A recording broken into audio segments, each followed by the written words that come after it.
Welcome to the Broadway.com show, filmed right here in the heart of Times Square. I'm Paul Torek. And I'm Beth Stevens. Today, we chat with the stars of M.BUTTERFLY on opening night, hang out with Red Rose's Green Gold director Rachel Klein off-Broadway, and watch Wicked's swankified ensemble dance through life in an exclusive photo shoot. And later, we sit down with Adriana Hicks, currently breaking hearts in the national tour of The Color Purple. But first, let's get started with the news. What's the buzz, Paul? Broadway has a shiny new musical comedy on the horizon. That's right, you're all invited to The Prom, a new musical about two girls who want to go to their high school prom together and the pack of showbiz types from New York City who come to their small town to try to save the day. Tony winner Casey Nicholaw will direct and choreograph the show, which features a book by Bob Martin of the Drowsy Chaperone fame, and Aladdin's Ched Begulin, music by Matthew Sklar, and lyrics by Begulin. The Prom premiered at the Alliance Theater in Atlanta in 2016, featuring Beth Level, Brooks Ashmanskas, Angie Schwer, and Christopher Sieber, but no casting has been announced for Broadway. Opening night for The Prom is set for November 15th, 2018 at a Schubert Theater to be announced. Remember Tu Wong Fu, Thanks for Everything, Julie Newmar? The fab film about three drag queens who travel across the country until their car breaks down, leaving them stranded in a small town? Well, Tony-nominated scribe Douglas Carter Beane, who wrote the screenplay for the film, and composer Louis Flynn are at work on a musical adaptation. Of course, the 1995 movie boasted an amazing cast featuring Patrick Swayze, Wesley Snipes, John Leguizamo, Stockard Channing, and Blythe Danner. Those are some fabulous shoes to fill. The stage show will receive a developmental presentation at the American Academy of Dramatic Arts from November 1st through the 4th. And there's good news, it's open to the public with a reservation. Put on your heels and go. Oh my God, finally a musical about three drag divas who hit the road. What a fun idea. Maybe they can throw in some 80s dance hits. You know who would be great in this? Nick Adams. Swenson. A pack of superheroes is teaming up for a special night of theater. On November 6th at 8:30 p.m., some of Hollywood's biggest stars will read Thornton Wilder's Our Town to raise money for Hurricane Maria relief in Puerto Rico at the Fox Theater in Atlanta. On an off night from filming the latest Avengers film in the Southern City, Scarlett Johansson, Robert Downey Jr., Chris Evans, Mark Ruffalo, Jeremy Renner, and Maximiliano Hernandez will appear in this incredible one-night-only event, along with other surprise co-stars. Our Town is being presented by Broadway.com parent company, the John Gore Organization, with regular tickets starting at $89 and a limited number of VIP packages starting at $1,000. Just in time for Thanksgiving, Stephen Karam's Tony-winning play The Humans is hitting the road.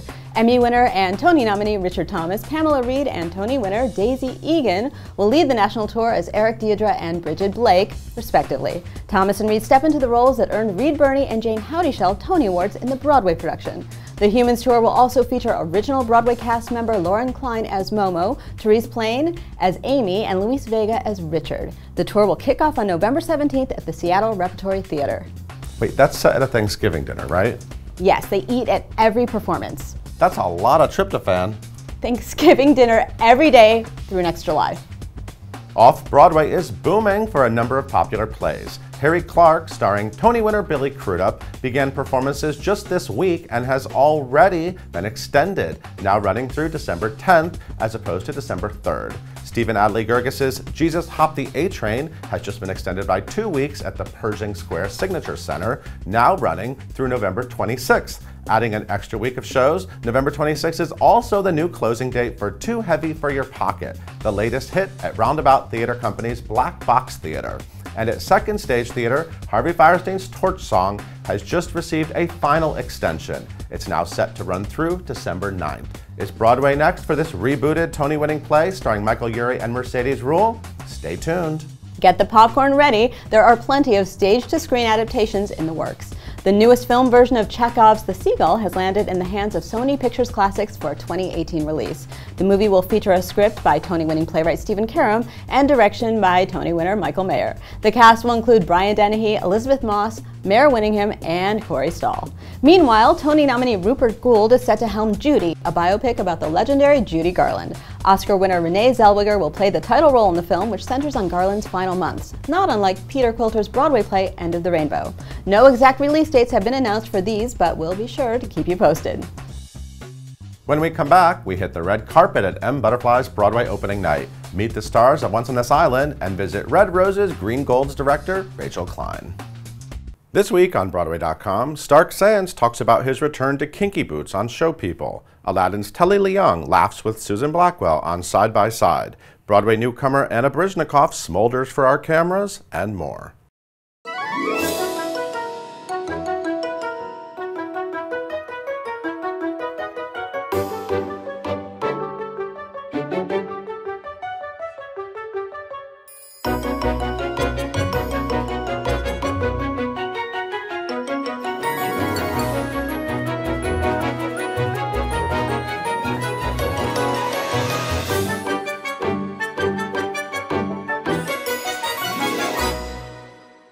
Hi, I'm Philippa Sue, and you're watching the Broadway.com show. Welcome back. When it first opened on Broadway in 1988, David Henry Hwang's M.BUTTERFLY was a smash, winning the Tony for Best Play and shocking audiences with its suspenseful love story. Now it's back in the hands of acclaimed director Julie Taymor and formidable stage and screen star Clive Owen. We caught up with the show's stars at their glamorous opening night bash at Red Eye Grill in Midtown Manhattan.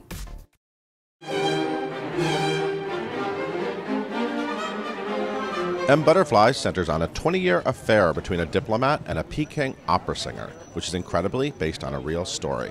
For Owen, the emotional leading role was too rich to turn down. It's probably one of the most amazing stories I've ever read about a relationship.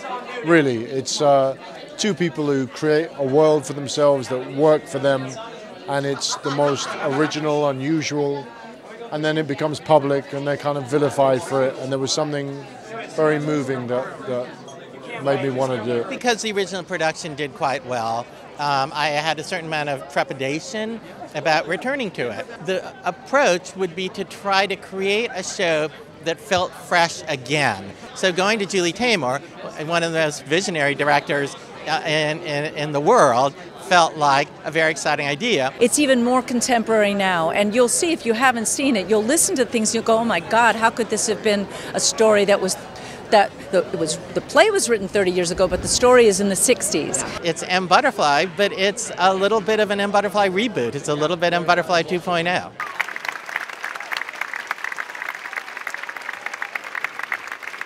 In telling its unique tale, M.BUTTERFLY employs many storytelling devices, making it a theatrical feast for audiences. I mean, I've always been proud that M.BUTTERFLY is a play that utilizes all aspects of theater. There's dance, there's opera, there's live music. And so I hope that it has that kind of visceral power where the audience is being swept along and really entertained by the theatricality of it, while at the same time they're able to walk away feeling that they've been given something to think about. That's what pulls me in, because it's a human story. It's all just centering around love. An outstanding story of love and betrayal, seriously, that will take them on a wild ride. It's much more of a roller coaster in this relationship. The play just pulls you along. There's many twists and turns. You wonder where this is going to end up.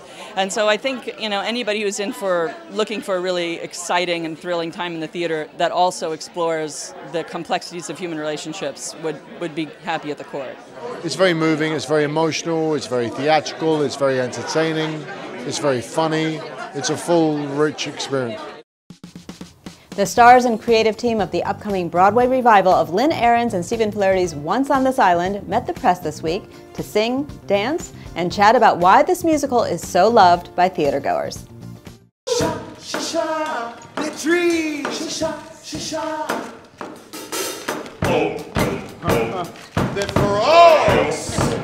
Once on This Island is set in the aftermath of a devastating storm and tells the story of a peasant girl, Ti-Moon, and her quest to reunite with the man she loves. It isn't your typical Cinderella story. We start out the show, devastation has just hit. And these are people who are not rich. These are people who are not wealthy or famous, or she's just your everyday young woman with an open heart and an eye for adventure.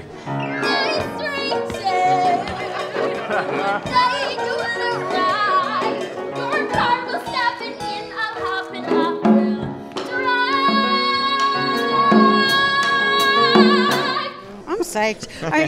It's what I feel like it's the right time. It's just the right time. It feels right. 27 years later, look at the world. Look what we have right now.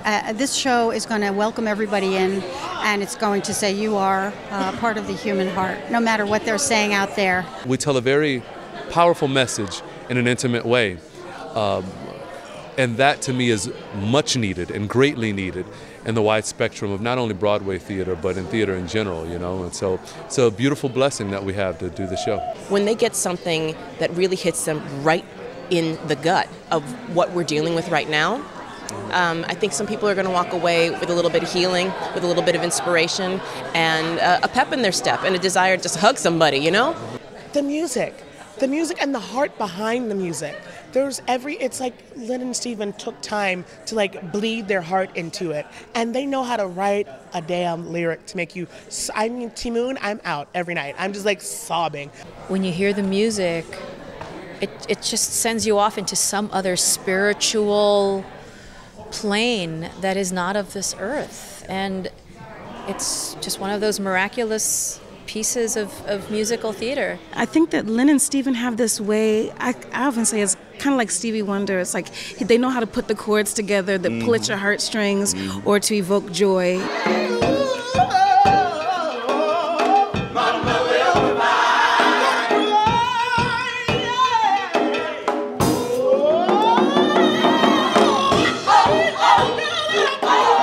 The joy of this show is palpable, but even people who think they know Once on This Island might be surprised by what the new production has in store. It's gonna be an experience. They're gonna walk in and they're like, what is happening? I mean, I don't want to give anything away other than me being amazing and everyone else being amazing. Mainly me, mainly everybody else, really. It is going to be wild. It's incredibly environmental. Wind, there's fire, there's rain, there's sand on the floor. I wanted it to feel like you were really stepping foot on this island when we came in. And an animal or two. And an animal or two, and wind. That's right. Don't give it away. We have totally reimagined what the sound elements are of the show. It's not just voices and instruments anymore. We have trash-struments, which is literal garbage that has been tuned to make specific notes, that we have people in the company playing on stage. It kind of goes along with our theme of making something beautiful out of something tragic.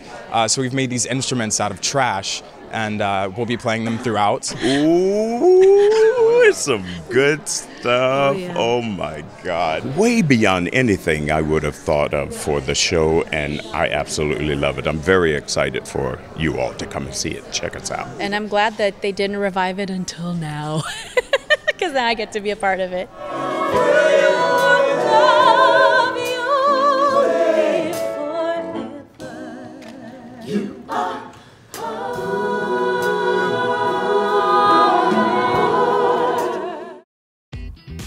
Red Roses, Green Gold brings the music of the Grateful Dead's Jerry Garcia and Robert Hunter center stage. The off-Broadway production opens at New York's Minetta Lane Theater on October 29th. We stopped by to chat with director-choreographer Rachel Klein and learn more about this psychedelic musical.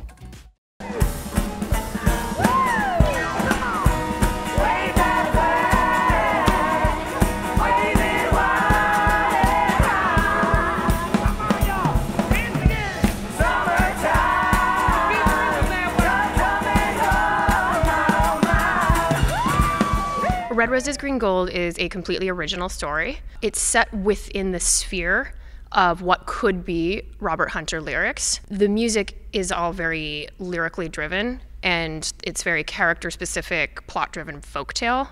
So every song has its own star character and depicts their journey. This musical began about 20 years ago. The writer started developing it and then took a break. The writer, Michael Norman Mann, is a huge fan of the music. They were looking specifically for a director who understands the world of musical theater, but also understands the world and culture of rock and roll. And the producers and I clicked immediately and just started having lots and lots of conversations about what this world could be. Die-hard Deadheads will be bopping around in their seats from beginning to end. However, there is also a theatricality to the show that musical theater fans will be sure to love. What drew me to this project is the cross-pollination between the music sphere and the theatricality. I think that it's easy to connect to. I mean, the people love the music. The audience response so far has been pretty fantastic. It's a mixed bag between theater people and the fans of the band. And what's really cool about that is that the fans are they're very free. They hear those tunes and they are up in the aisles. They are twirling. They're having so much fun. They're interacting with the cast. The cast is handing off tambourines, like encouraging them, coming down into the aisles, dancing with them. It's really fun and really special to see it come alive that way. So then the mega fans almost become part of the show, which is really great to see.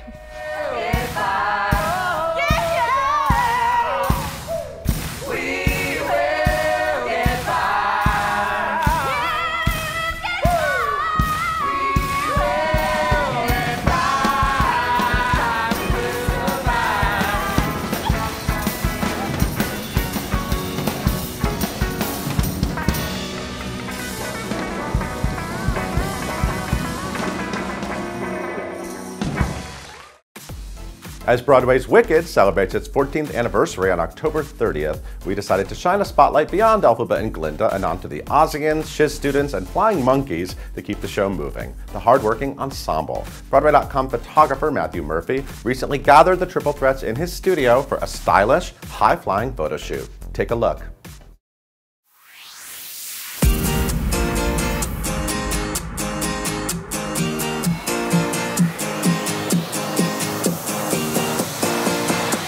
Today we did a photo shoot with Matt Murphy for Broadway.com. Very edgy. It's like a new take on Wicked. On being wicked, but like kind of it's new age. There's sparkles and there's like spikes Sequins and glitter a little bit.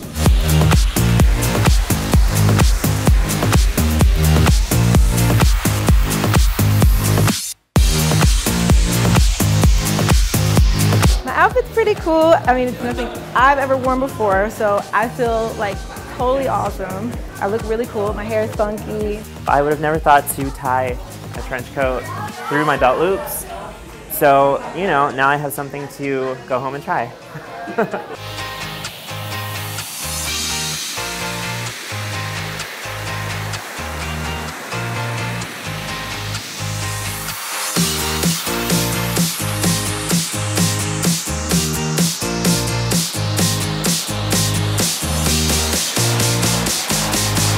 It's a dream to dance in Wicked.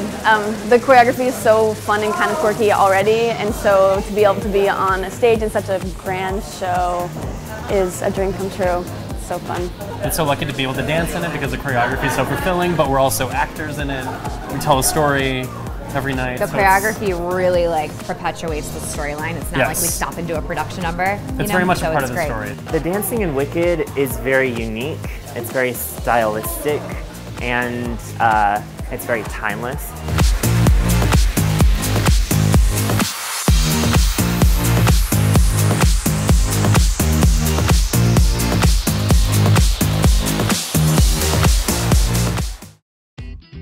When we come back, we sit down with the Color Purple National Tour star, Adriana Hicks.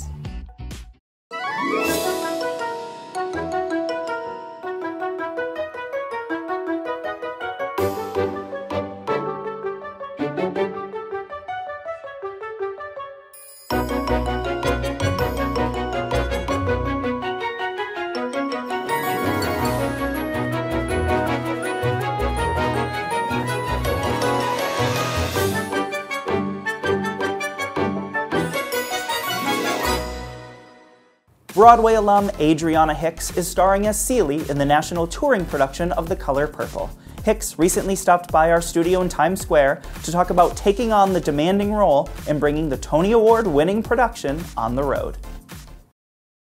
Adriana, thank you so much for joining us. I'm so excited to chat with you all about The Color Purple. How are you feeling? You must be just spinning right now. That is the perfect word to describe how I'm feeling. I'm feeling so great and so overwhelmed with gratitude, thankfulness, everything. I'm so happy to be here and to be a part of this. I can imagine. I mean, correct me if I'm wrong, but this show has just been a huge part of your life for the past 2 years, or going on, right? Mm-hmm. You were Swing in the Broadway production, but you were able to play Celie on stage, I think something like between 25 and 30 times, right? What is playing that role like? What is it like to take on that woman's life and her story and be able to sing those songs? What's that experience like for you? Oh man, I say this all the time. It is all of the feelings, Yeah. like in a good way. Not saying that it's like, oh, it's sad, it's depressing. No, it's everything.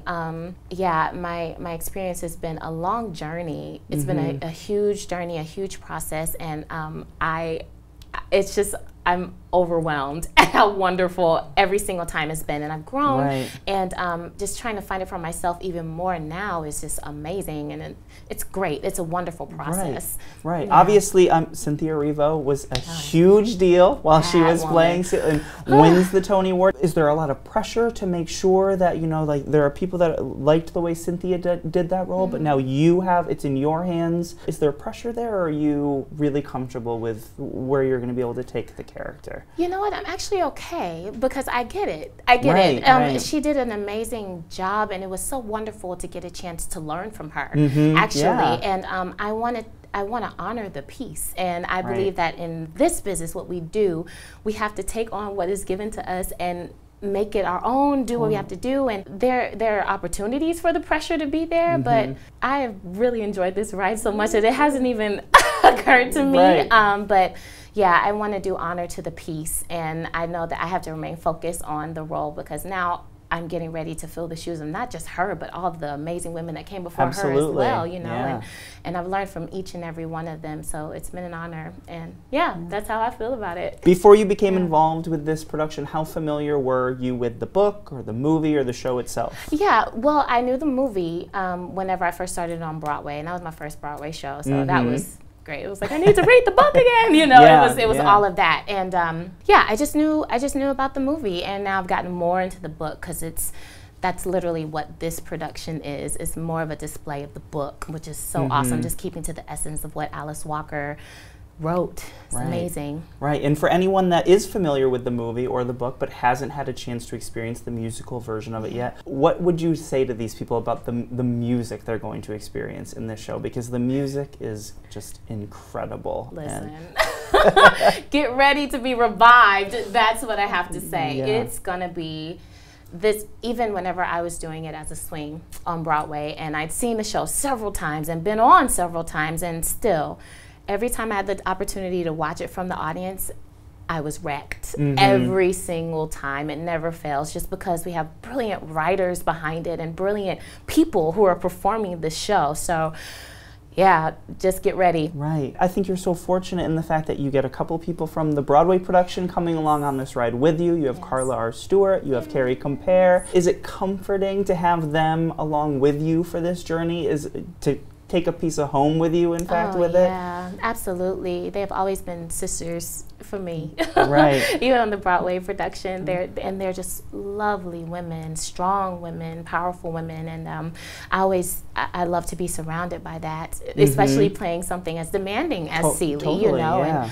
And yes, it definitely melted my heart, and also to have Jay Daughtry a part of it, Jamaris Daughtry and John Doyle coming in, just having familiar faces has been great. But I have to say, the new faces and new people here, get ready. I am just in awe of them. They are a talent to behold, and I can't wait for the world to, or the country to see them. Yeah, absolutely. Absolutely. Take it everywhere. It deserves to be. Yeah. Is there a moment, I mean, obviously I'm Here is a huge moment for the show that you spend all that time building up to, but is there a moment in the show that you're really excited for people to see, that you're really excited for them to experience? That's a hard question because it's every moment. No, there are so honestly, many, it's every moment because it's just so. Back when I did the production on Broadway, my favorite number, like really aside from I'm Here, of course, and the dynamic of that, of course, but my favorite number was the opening because we literally take on the concept of breaking the fourth wall, and we invite the audience in, which is a lot of musicals.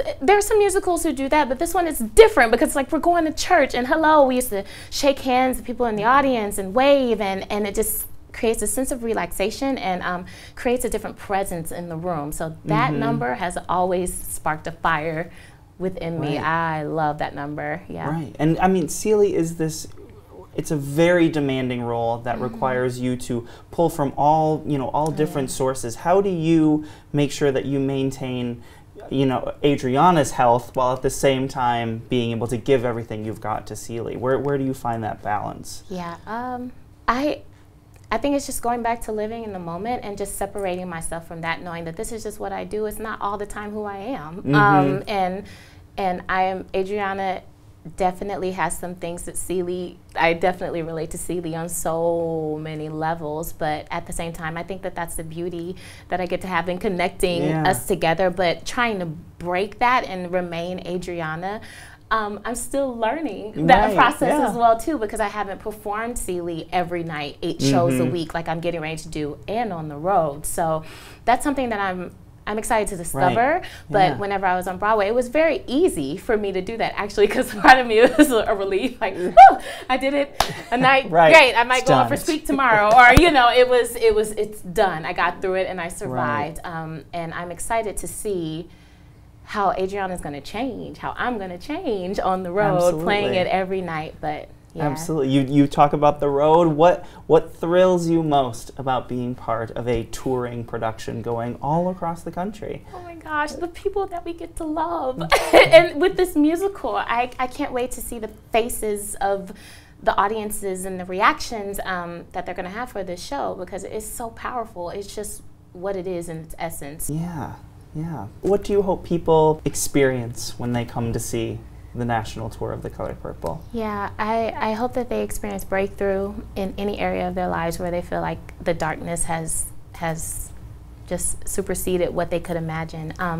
Just pray that this show just shines light and breaking those places up that they felt like they couldn't make it, because the show touches on so many subjects that every person in the audience leaves with something, and if they can just grasp on to something, one little thing, we've done our job. I think The Color Purple gets pretty close to being a perfect show, and that's all. You guys do an incredible job. So thank you so much for coming by and chatting with me. Make sure you go see the national tour of The Color Purple with Adriana Hicks. Tickets on sale everywhere, so get yours. When we come back, we'll take a look at Glee favorite Alex Newell belting it out in the Once on This Island rehearsal room.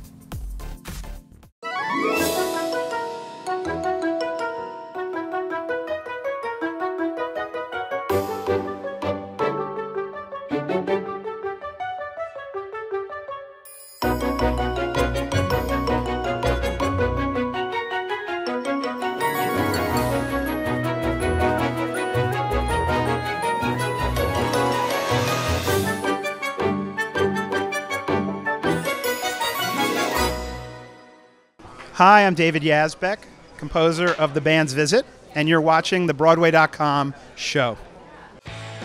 Thank you for watching the Broadway.com show. We leave you with Once on This Island's Alex Newell giving a powerhouse performance of Mama Will Provide. It's divine. See you next week.